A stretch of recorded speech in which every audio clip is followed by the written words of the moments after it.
organizational structure of the committee, and then get back to you about appointments and things like that. Thank you. Members? Alderman Singh.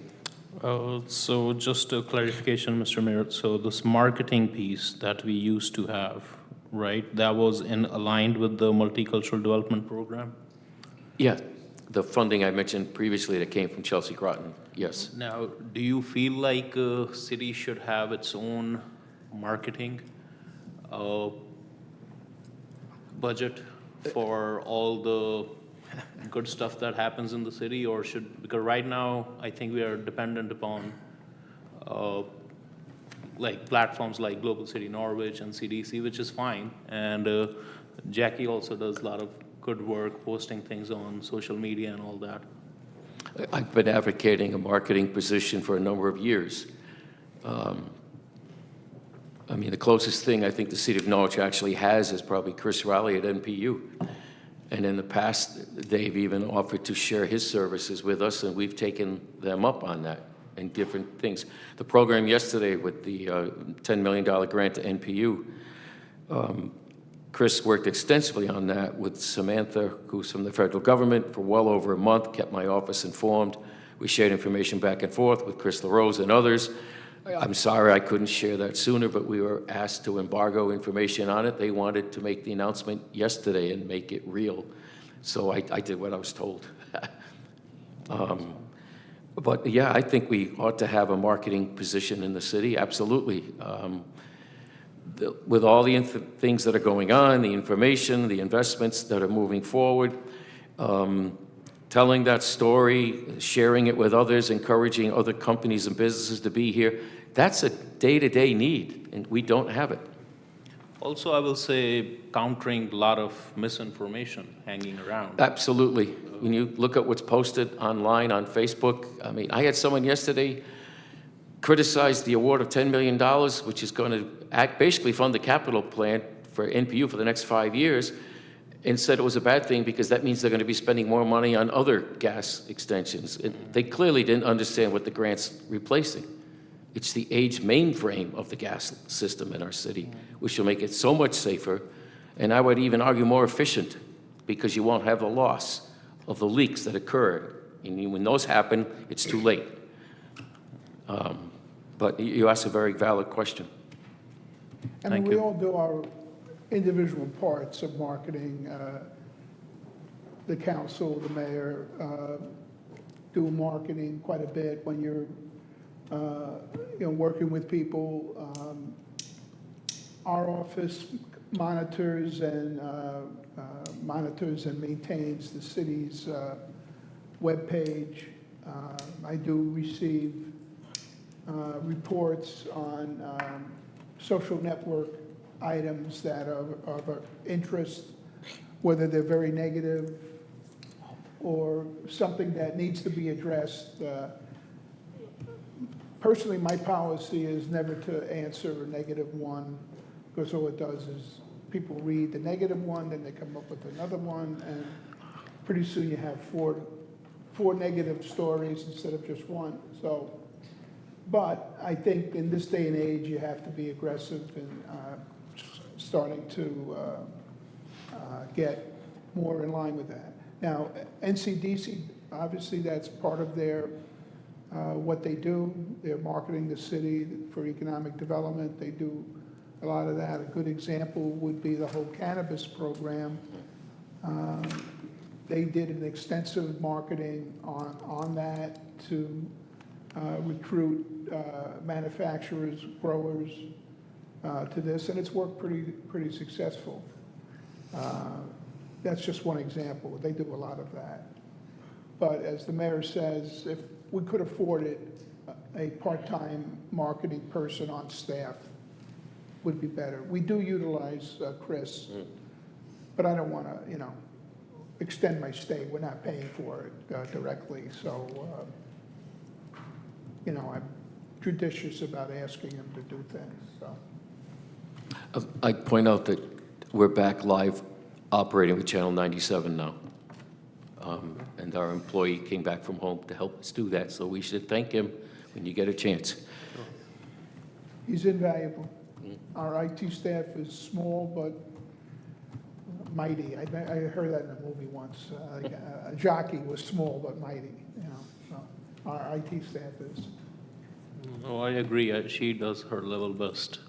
She can always come outside, take few There's a lot pictures, of, put it up, a lot and of IT that we do. it's time consuming. Everything is time consuming. Yeah, You gotta it make sure everything is right when you post anything Exactly. online. Yeah. Exactly. But okay, thank you. Thank you. Yes, Pro Tem, please. So John, the 2.5% question for this budget would be a $42,000 cut. Yeah, So what would the impacts be? well, there's some discretionary funds in here. You could take down some of the numbers in all the commissions that is paid for out of this budget. That wouldn't get you to 40. This would be difficult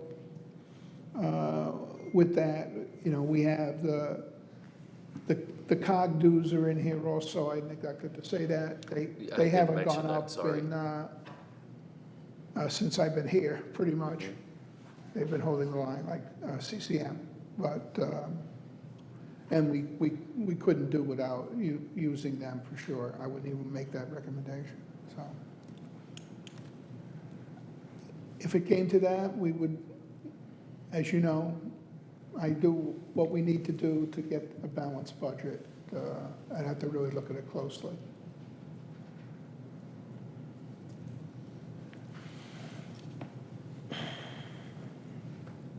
That was my only question. Oh, okay. Thank you. Thank you. Other members? Okay, thank you. Okay, next is Human Resources.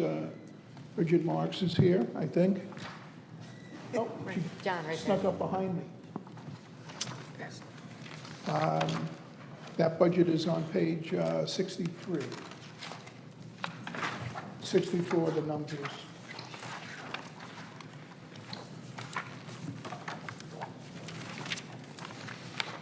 This budget is for the department that maintains all the employee programs that we have, everything from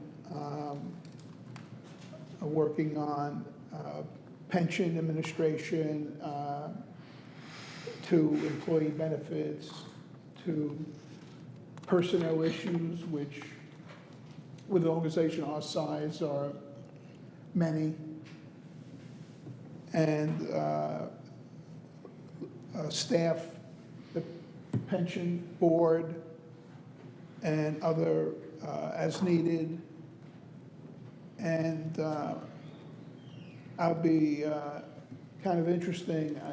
In one city I budgeted, I was manager of, I didn't have a personnel human resource person. And it all came back to me, and it was very difficult.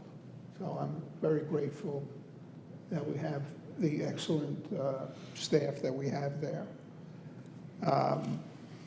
There is some money next year for a transition money, and I think I mentioned that during my overhead.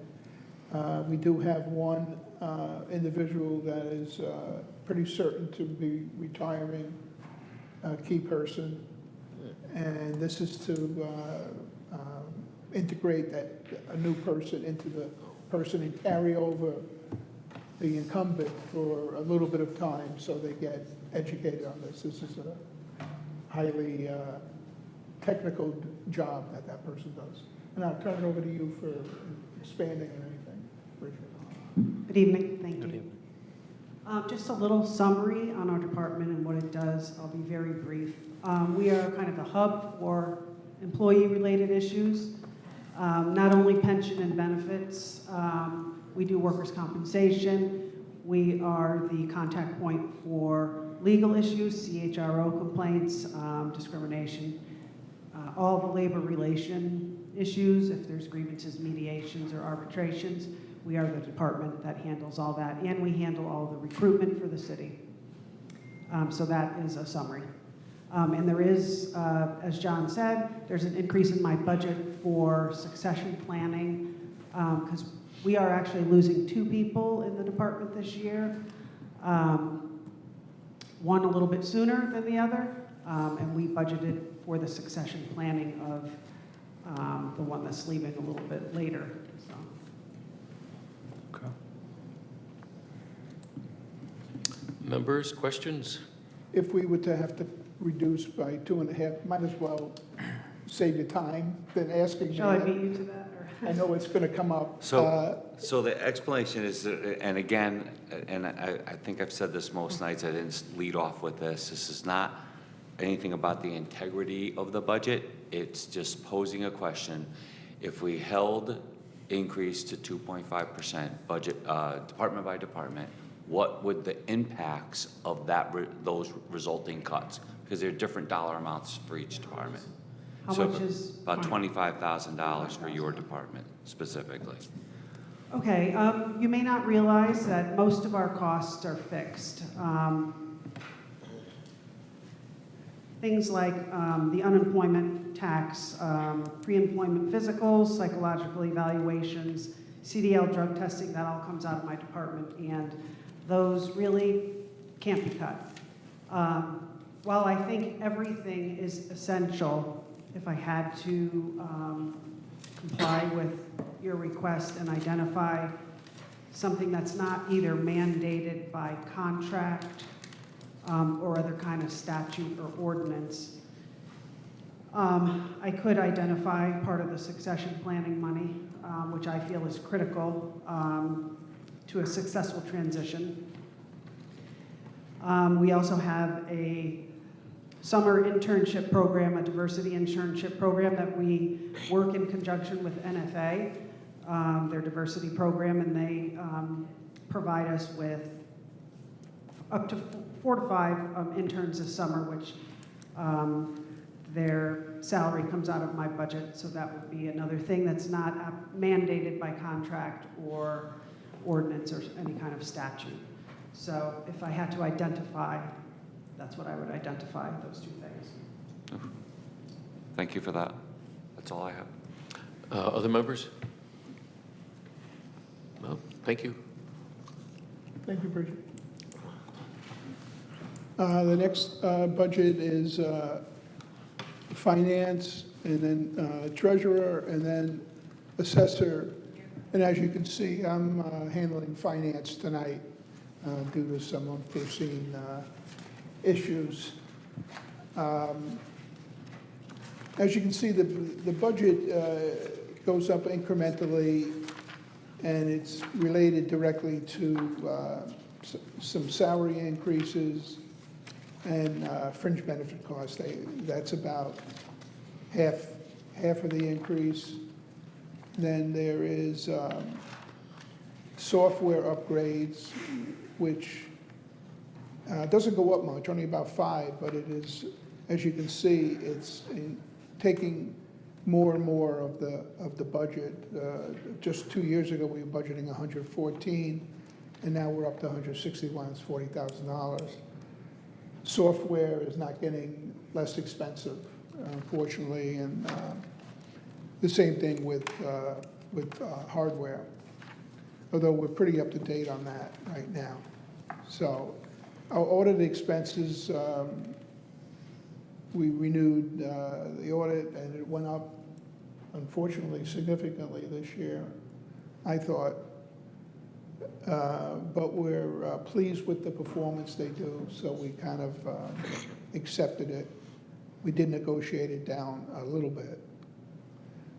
So those are the major areas for the finance department. Questions, anyone? Okay, moving on. Well, Oh, please, go ahead. I thought he was 2.5? doing, I thought he was doing the math. Because Okay, Oh, I'm sorry. okay. I I see. was. It's $50,000. Yeah, it is 50, Right. and you might have to take a look at the software maintenance and see what you could get out of that.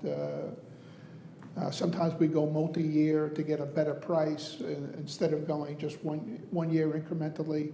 So we would probably look at that. Staffing, well, we've had turnover there. I think we're right-staffed at this point. So I would not recommend any staffing reductions. A lot of work comes out of the finance office, and we've taken on more. The tax collector is now doing all the collections for all the parking infractions. Used to be in the parking authority. So we've taken on that, and we've actually taken on the supervision of the employee that's left there, the parking enforcement officer. So that's probably saved us about $60,000. So it's a real tangible thing that was absorbed within the budget without any increases. It's adding to some of the workload of some of the people, but we think they can handle it. If I could just interrupt a second, so you're saying that absorption has saved the city $60,000? It didn't save here. It saved, by eliminating the parking authority, we saved, after everything, the expenses and everything, about 60 to 80,000. Okay, all right. Yeah, That's good to not know. directly in here, Yeah. but indirectly. Right. Yeah, So I would look at that, and I would look at the software. I don't think we can do much less with the items that we have in here. Again, it's mostly the medical, because pension is pretty stabilized now. Very good news. I mean, if there wasn't, we'd see these horrendous increases that we were starting to get in former years. But the medical, which I still dispute a little bit with Blue Cross, that they're looking at an anomaly that shouldn't repeat itself, and they're still budgeting for it. Their goal is to have you budget as much as they can, so they don't have to worry about getting reimbursed. So it's a different goal, But they're very good at, as our employees' chagrin, of enforcing the plan that we have. So I can't complain about that. I think we have a good system in place. That's all I have on that. I have one other question. Go ahead. Yep. And this might be 2 levels in the weeds deeper than Yeah, your okay. oversight, Sure. and I know that you may not have the nuts and bolts, all the nuts and bolts of the Board of Ed's budget, but the superintendent requested and the city yielded to move their payroll back into central office. Yeah, So that obviously impacted the finance department and is impacting, because she mentioned it when she sat here, is impacting their budget. I guess my question is, how do we quantify that, right? We should be saving money on the city side right? And then spending a little more money on the Board of Ed side. well, they sent over people originally to supplement our payroll. So when they decided to take it back, their people went back. So we didn't add any payroll people to our budget fiscally. They were just merely. They were there. They Physically. came with a package deal. You take over Okay. the budget. Oh. They said, well, we needed 1.5 people or whatever. I wasn't in agreement, to be honest, to send it back, but Neither am I, but.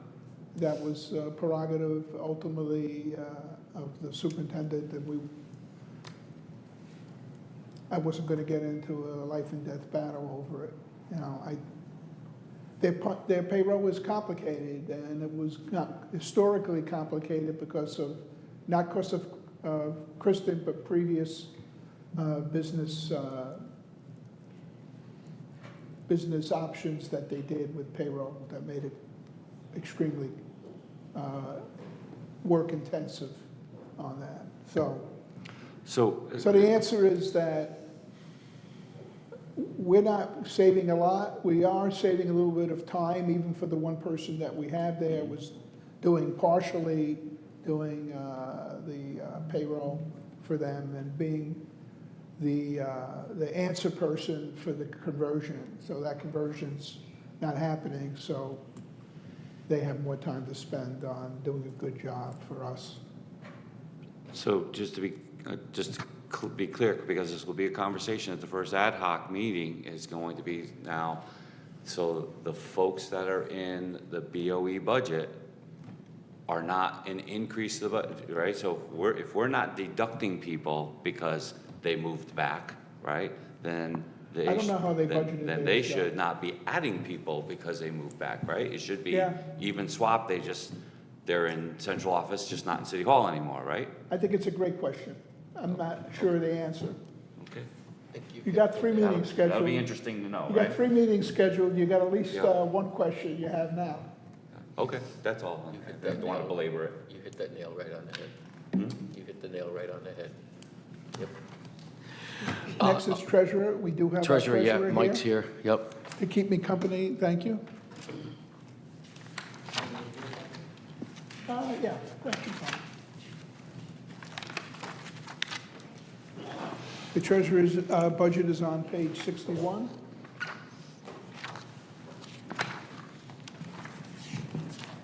As you know, the treasurer is an elected position, also part-time, although I question how much part-time it really is. And we do know that, unfortunately for us, fortunately for him, that he's not seeking re-election. So the thing about elected officials is you get what you get. You know, if somebody could convince them that they're going to be a good treasurer, they get elected. Now, they may not be a good treasurer. Now, we were fortunate when Mike got elected, we got a bona fide treasurer with that, and he's made a lot of good progress towards solid treasury management items. And so we're going to need to look at that closely when that happens. I didn't put any transition money in there at this point because when his term is over, it's over. You can't kind of carry it forward because it's an elected position. It makes it a little trickier. Maybe we can figure something out. It depends on, I'm not hiring the person. The people are hiring the person. So we'll have to see what type of person we get and what their skill level is. It's kind of like when they used to elect town clerks and tax collectors. They always wanted really have an affinity for math, and they were elected maybe because they were popular and stuff. So their budget is pretty much the same, with the addition that we do have additional money in regular employees, and it may be to help with the transition. That number I'm going to have to check with Josh tomorrow. By the way, Josh is watching on It is, broadband. Yeah, he gets it. it's transition. You may want to Michael can clarify answer that for you. Yeah. Yeah, if I could just interrupt you. Those monies are earmarked. The assistant to the treasurer has indicated that she's going to be retiring next year. Double whammy. Yeah, perhaps in the first quarter of the year. I don't know. She has not picked a date yet. So Josh and I had the discussion of overlap, new person training with the existing person.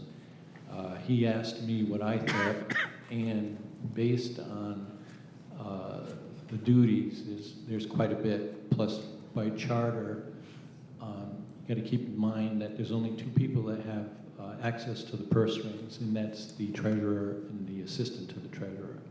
I indicated 6 months is more in line with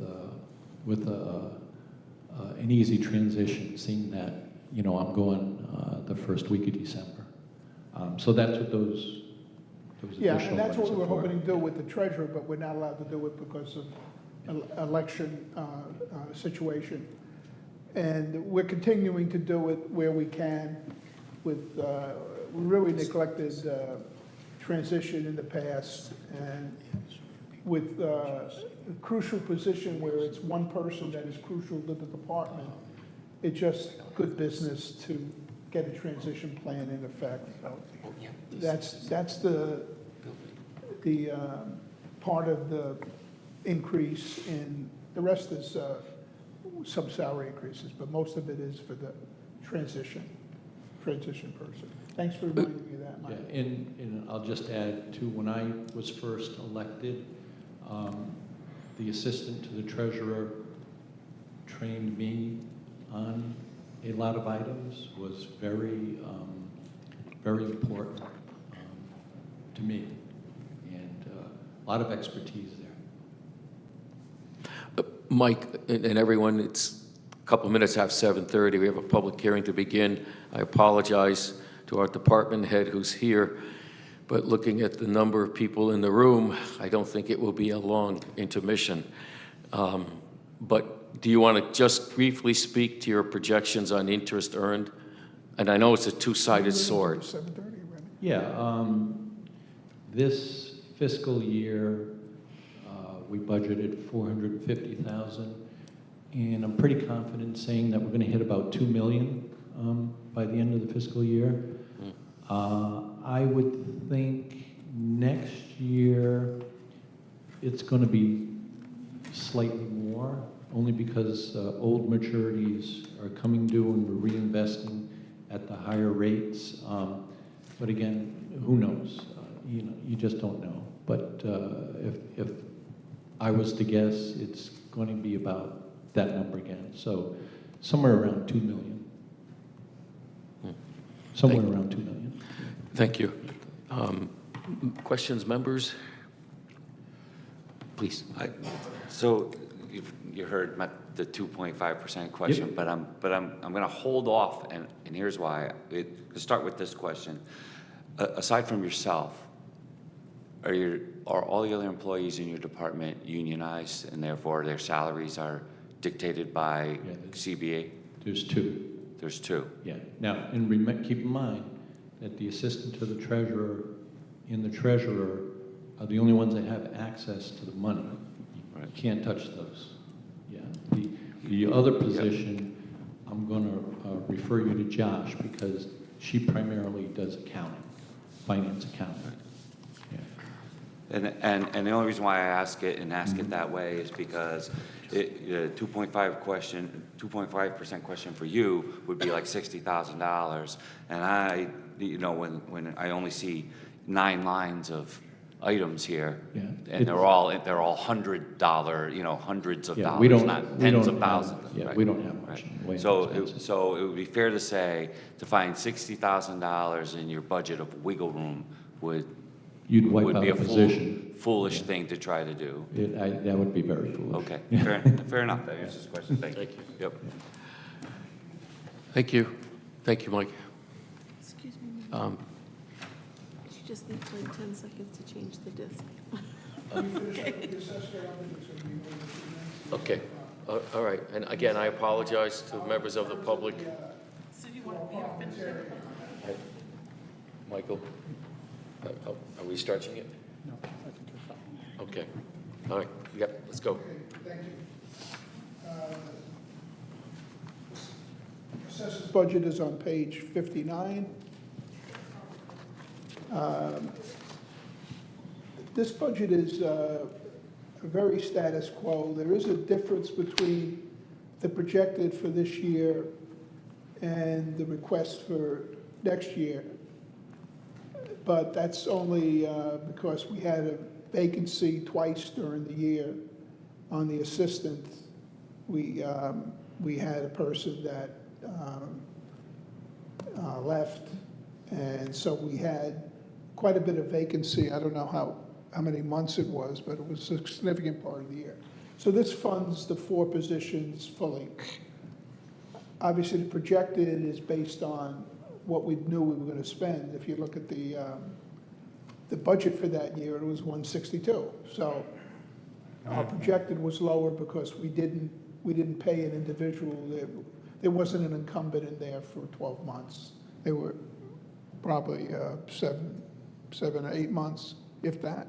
A vacancy. Yeah. We had about 7 months of vacancy. Yeah, so that reflects in the differential, and this is just going back to the regular staffing. Other than that, I think there's an item in the capital budget on, maybe not this year, I can't recall, for the appraisal coming up, reval. Yeah. That's ARPA funded. It's not on. Yeah, let me get it.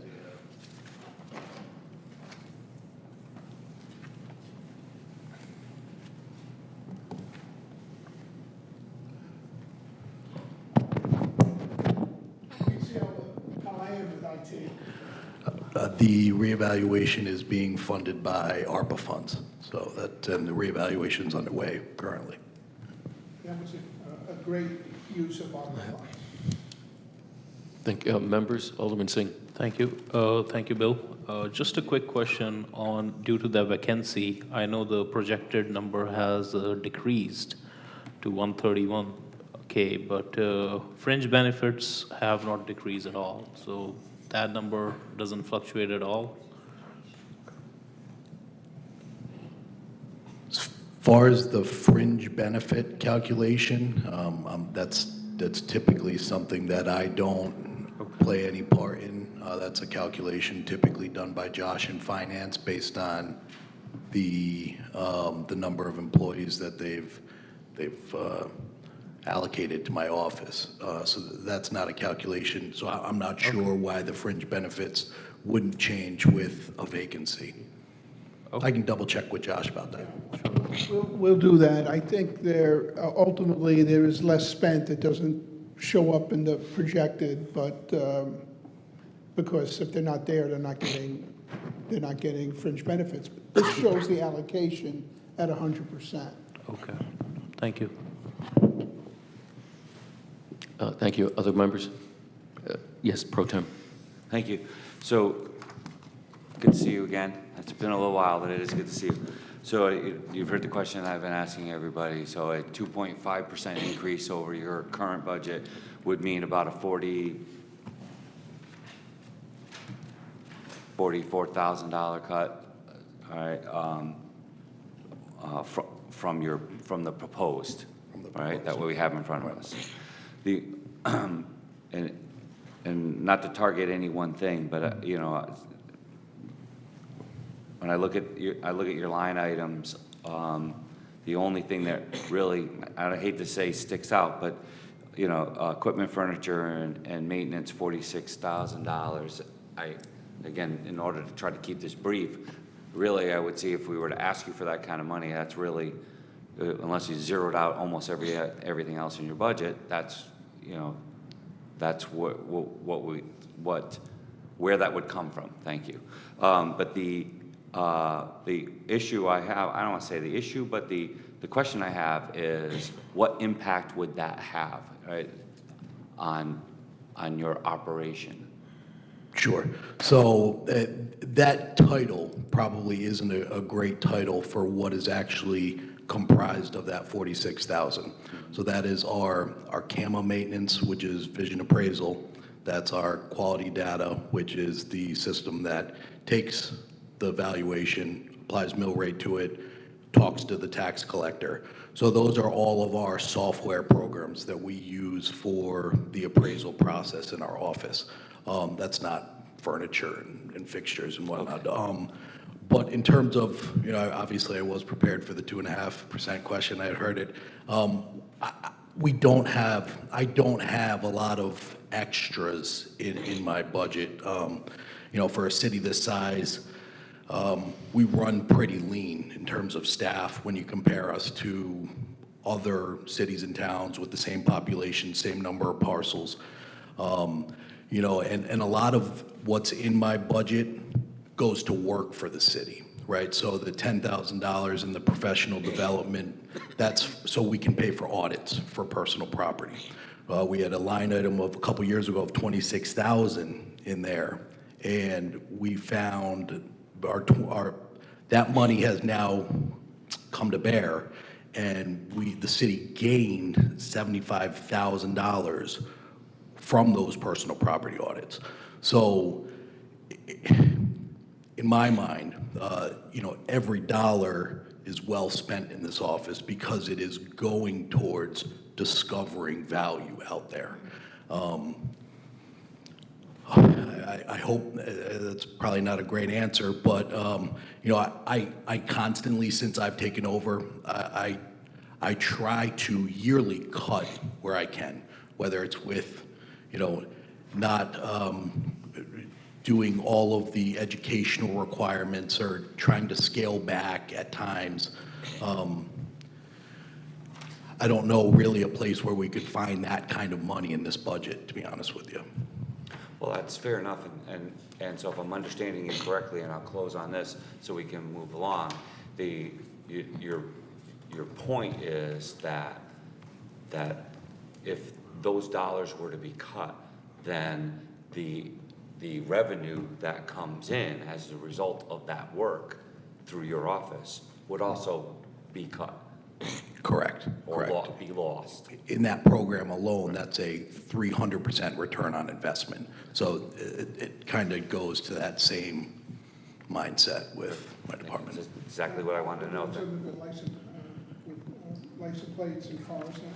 Correct. We just started a program with Municipal Tax Services, MTS, to look for people who are skirting the system with vehicle registrations. You were actually on that email the other day with the mayor, with the taxpayer, and the goal is to find people who are taking advantage of the system and registering in other states, but are residents here, registering in other Connecticut towns, and that's, again, it's going to benefit the taxpayers of Norwich that are doing the correct thing.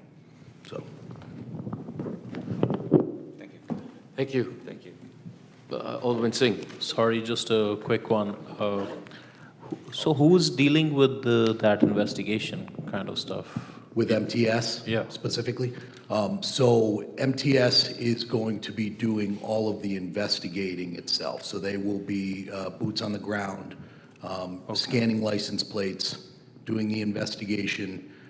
We will play a part in when it's time to, after they've had their opportunity to appeal to the company and say, hey, well, I really do live in Maine. You just caught me on 3 different visits to the city of Norwich.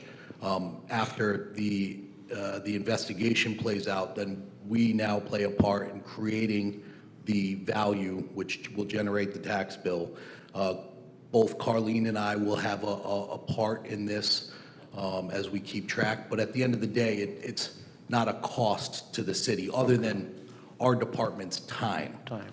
Because the city will not pay MTS unless the city's been paid for a particular tax bill. There's no cost to the city other than when we've collected revenue that we would have never seen before. So no FTEs are added and no ARPA money has been used for that particular cause?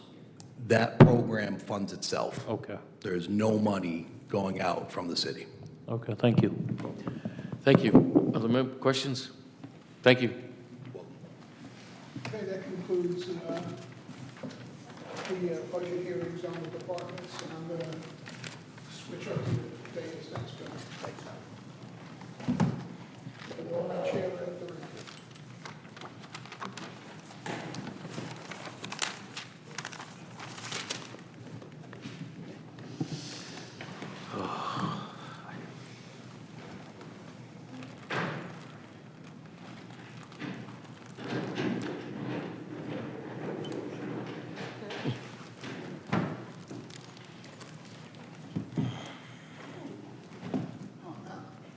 Symbolic, I think I always do.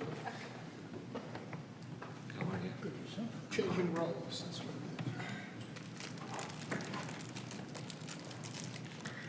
is. If I I can't handle this, then I should retire. If I can't handle rolling the chair up the ramp. Be careful what you wish for. No, yeah, you're right. I have to be thankful for my Put it health. out there in the universe like that. Right, right. I don't want to do any of that. Thank you. Thank you, Mayor. Thank you. Good evening. We're going to begin tonight's public hearing on the budget, John's budget that was previously submitted. I think we should start with the Pledge of Allegiance, like we do a meeting. If President Pro Tem, please. I pledge allegiance to the flag of the United States of America and to the republic for which it stands, one nation, under God, indivisible, with liberty and justice for all. Thank you. Again, I want to extend my apologies to those who are here tonight to speak at this budget public hearing. As you witnessed, members of council had many questions this round. So I'd like to invite the members of the public to join us at the podium. Again, please identify your name and address as you speak, and speak to us about the budget as submitted by our city manager. Is anyone here wishing to address the city council at this time?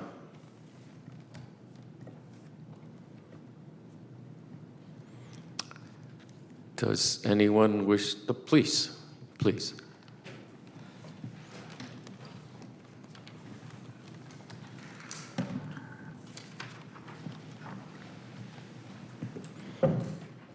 Joanne Philbrick, Norwich Town.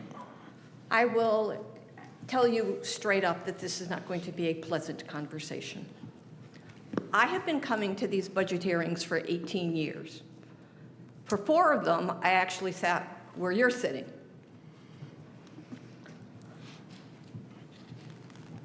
The first thing that I'm going to say is I can't believe the apathy in this city. They deserve what they get.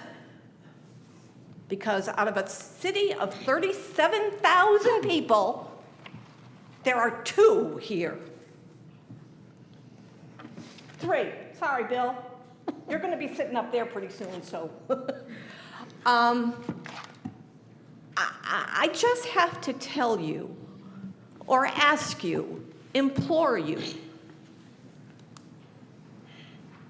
to look at the other side of the coin, no pun intended. You all know that I am outspoken and critical, but I'm also reasonably intelligent, and I haven't gotten to be 80 friggin' years old by letting other people control my life. With all due respect, Mr. Salamone, this budget is unattainable and unsustainable. Everything should be predicated on the availability of funds. And the availability of funds does not mean tax and spend, tax and spend, tax and spend. I remember sitting in these council chambers 10, 15 years ago when Mark Betancourt was sitting up there. And I was being my usual self, and I said to him, you know, Mark, when I'm sitting in a cold, dark house eating cat food, I will think of you. Little did I know the budget that we would be facing today, the amount of money that is being proposed to spend. In my little packet there, I have an ordinance that you passed in 2021 regarding positions. You're adding 9 positions? 9? Does every person in the city need an assistant and an assistant to the assistant? It can't go on like this. Or the other thing is that it can go on like this. Norwich is not, it's a poor city. We are fraught with desperation, and I can't wrap my head around it. I can't. And I'm not going to stop talking, because the other thing, with all due respect, is to give the citizens of this city, regardless if the Nobody shows up. The ones that do should be given a little leeway. 3 minutes on 2 occasions to voice their opinions, be they positive or negative, on a $144 million budget is insulting. Joanne, considering the sparsity of the crowd, please continue. Thank you. So I'm asking you to think of the taxpayers, think of the responsible citizens here. The police department, a $20 million budget? 20 million? I can't get a police officer to come down my road.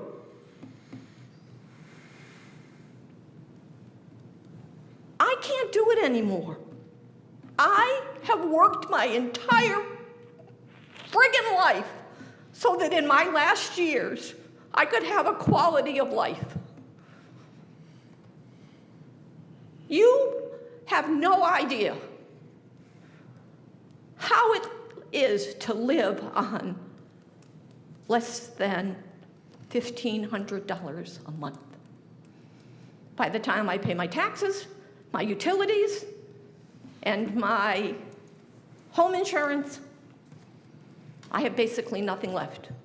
Now, I will, in the spirit of full disclosure, I have a small IRA, which prohibits me from participating in any of the myriad of social welfare programs that we have in this city. I just need to know from you if you are going to do the right thing for the taxpayers and forget about all these other, I just can't. I just can't. The majority of you don't answer emails, you don't answer phones. You come into City Hall and you ask a question and you get treated by some departments with the, and I come in usually when I want something or I need something, I know how to play the game. But when I come into this city or I ask a police officer to walk me to my car because I'm afraid, and he tells me it's not my job, I will not support the police department. I will not, because first of all, I'm 80 years old. So if somebody can pull the race card, I'm going to pull the geriatric card. I'm asking you, I'm begging you, if you want this city to move forward, you're going to have to come up with some other mechanism to placate everybody. Everybody deserves consideration. This is $94 million for the school? It would be wonderful if we had amenities. If you could go downtown and it would be clean and there wouldn't be people lying in the streets or the beggars on the corners or the druggies doing their things in Mohegan Park. It would be more palatable if we didn't have to be subjected to those things. I went to Niantic yesterday because, quite frankly, I had to get out of this place. And I went to Niantic, and they have a clean Main Street, they have adorable restaurants, they have adorable little shops. I did not see one liquor store, one marijuana shop, one vape shop, one used car dealership, one U-Haul thing. And it was enjoyable. So I'm not going to spend my money here. I'm going to get in my car and I'm going to go to Niantic. So I'm asking you, first and foremost, to those of you that respond to my emails, I thank you. I honestly believe that I've been blocked because I've had this discussion with IT before. And it's true, I know my personality. But I'm also don't skirt around the issues. I listened tonight to some of this presentation, and I'm saying to myself, why not just be upfront and say, look, yes, you may have saved 60 to 80,000 with the elimination of the parking commission. But just because you eliminated 60 or 80,000 doesn't mean that you need to spend 70 to 90. please, please, you've got to cut. You've got to cut. Maybe all of you are financially comfortable. If so, I'm happy for you. But there are a lot of people in this city, senior citizens, who are not comfortable financially, who live month to month from their Social Security check, and they say that they wish their life was over. Because what is the point? What is the point? So that when you, at the end of the month, you're left with $10 of disposable income? So again, I'm embarrassed to say that I'm from the city of Norwich, because I actually put it on Facebook earlier this afternoon, and I said to people, tonight is the first public hearing on the budget. You need to show up. If you're going to say something positive or you're going to say something negative, you need to show up and let the council, who we voted to elect to be our representatives, come to the meeting and express your opinions. I support the volunteer firemen, but you know what? When they wanted something, they were out here in droves. I don't see one of them here tonight to talk about how can we to reduce the tax burden for the citizens of Norwich. And that to me is very telling. I'm an equal opportunity offender. I'm not running for anything. I'm just trying to hopefully make it to my 81st birthday. So again, I ask you to have this is the last thing I'll say. I had a meltdown again today, because I have meltdowns every day when I drive through this city. So I went to a particular office in this city where I talked to a particular individual, and I let this person have it, both barrels. And this person came right back at me, and they said, I understand your frustration, I understand your angst, and I'm going to tell you like it is.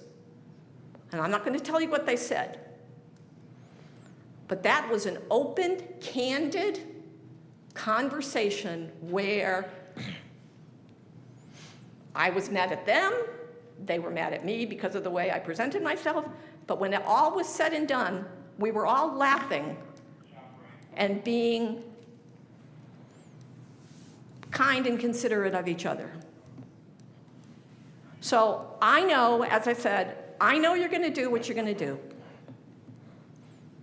I wish that when I came to the city of Norwich that I had applied for a position, because then I'd be getting a retirement. I'd be getting $100,000 a year just for showing up.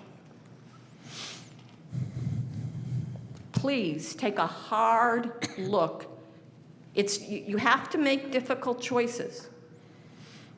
But we all have to make difficult choices in our own life. Your difficult choice is a lot different than my difficult choice. I just want you to be aware of that. So where someone like myself, where I go to the senior center and they're like, oh, can you please do something? Can you please? I'm not on the council anymore. And I've been told, quite frankly, that because I'm not on the council anymore, I need to just beat feet. So, like I said, I hope that you will give serious consideration to somehow finding something that is equitable for everybody. So I'm not sure if Mr. Blackburn will talk. We're the last two of the Magnificent Seven. All the rest of them are dead. Well, not Rodney, he's not dead yet, but And the thing is, I have a sense of humor. I have a sense of humor, but I don't see one smiling face up there. Not one. So I can find the humor in some of it. If you can't, I think what I need to do is just give up, which I think is what happens with the other 35,000 people that used to come here. There used to be, when there was a budget hearing, there was standing room only. Now there's nobody here. So, thank you. Thank you, Ms. Philbrook. Anyone else like to address the council tonight on the city's budget? Mr. Blackburn.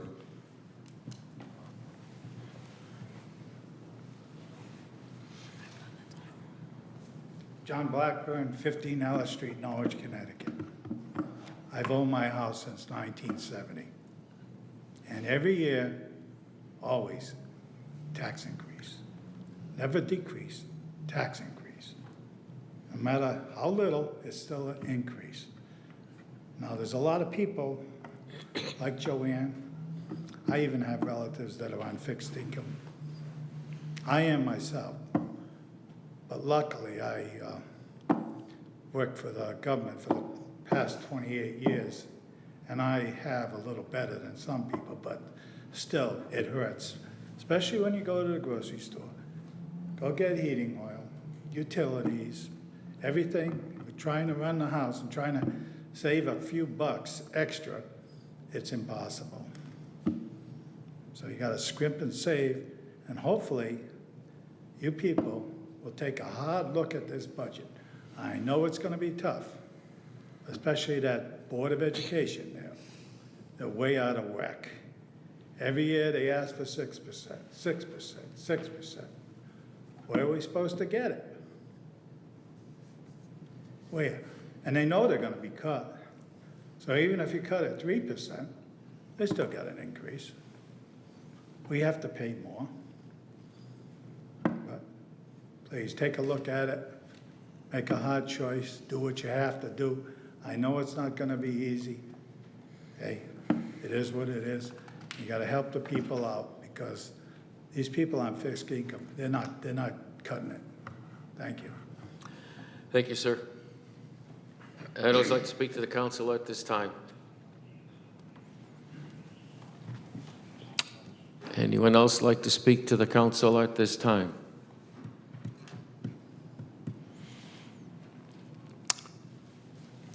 Third request, anyone like to address the city council this time on the budget as proposed by the city manager for 2023? Seeing no one else, I then declare the public hearing closed. Thank you both.